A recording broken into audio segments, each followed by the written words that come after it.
to build on the previous case study where you analyzed some pricing strategies or looked at some pricing strategies. And now I want you to do an exercise where you get to take a look at different pricing and marketing channels.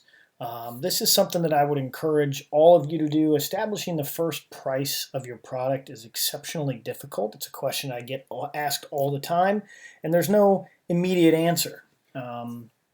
As you saw before, there's three basic approaches: the competitive pricing approach, the cost plus approach, and the value-based approach, which is where a lot of you will end up. And my suggestion, as I think we've talked about before, is to experiment with different prices in different channels. That way you'll get a sense of what the customer demand is at certain price levels, and you can always, if you end up overcharging someone, because we're all about fairness and integrity here, you can give rebates after the fact.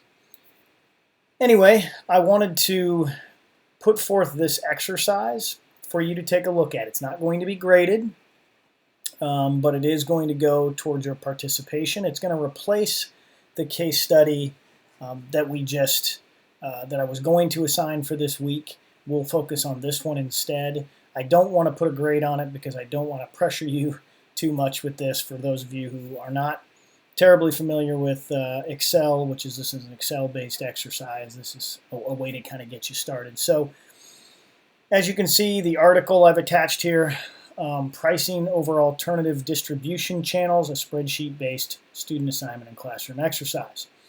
Read the article. It's academic.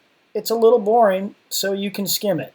And if I'm scrolling quickly, get down here, you will see they've laid out some of the assignment details. This is an old school rock band making CDs, back when those used to be in vogue.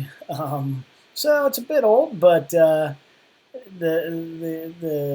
lessons still apply. So what I want you to do is to take this and create a spreadsheet where you analyze the effect over different pricing or similar pricing, I should say, over 4 different channels.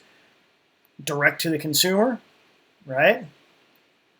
Through a retailer, through a wholesaler, or direct to the consumer on the internet. So the first one is kind of, if you think of yourself as a rock band, you're handing it out at the concerts, or you're selling it at the concerts. This one's via your webpage.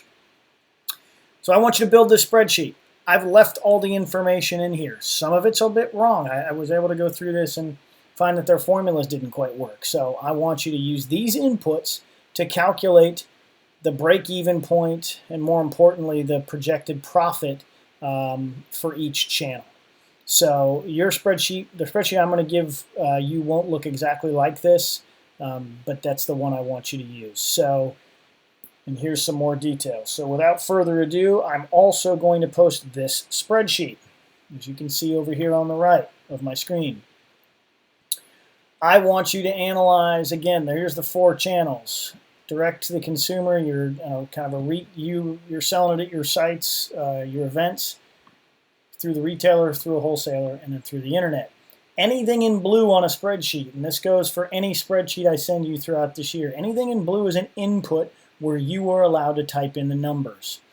So for example, the per CD price of duplicating from the master copy, I want you to put the cost for each channel. And look at this over here. Like I said, I'm not asking you to reinvent the wheel here.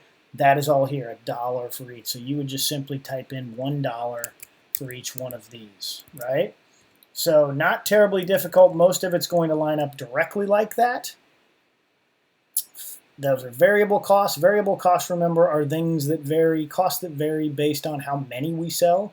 Fixed costs, doesn't matter how many we sell, those are going to exist regardless. So producing the master, artwork, web design fees.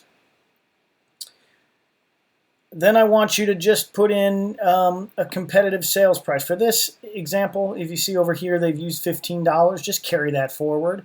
They've got retail markups, distributor markups, and then a sales projection. Now again, anything in blue is where you are going to add inputs, and most of that is available here. Then All of the stuff in black will be calculated for you. You can see there are formulas, right, for profit and everything else that I've created. Don't mess with the black cells.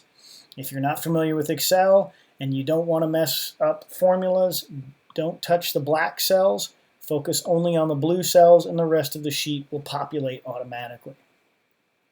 At the end of it, I just want you to take a look at what the profit will be per each channel and make some sort of an assessment based on that. What is the most profitable channel? And again, it's going to be based on units sold, but it gives you an idea of whether or not to use, for those of you in a product company, do you use a distributor? If you go to a wholesaler, for example, or a distributor, they'll typically promise to buy a certain lot from you, or at least to put it in front of a certain number of people. Or else why would you use them, right? Why not sell them yourself? If they can't get you more of an audience for your product, you wouldn't use a distributor. Same with retail. You'll get a certain number more eyeballs and expect to sell more, and that'll be broken down in this sheet, as you can see here, for projected sales. Okay, so that's it. Good luck with the exercise. This is a first attempt to play with an Excel spreadsheet. I want to test your literacy with Excel. I'm also interested in having you learn a bit about pricing channels.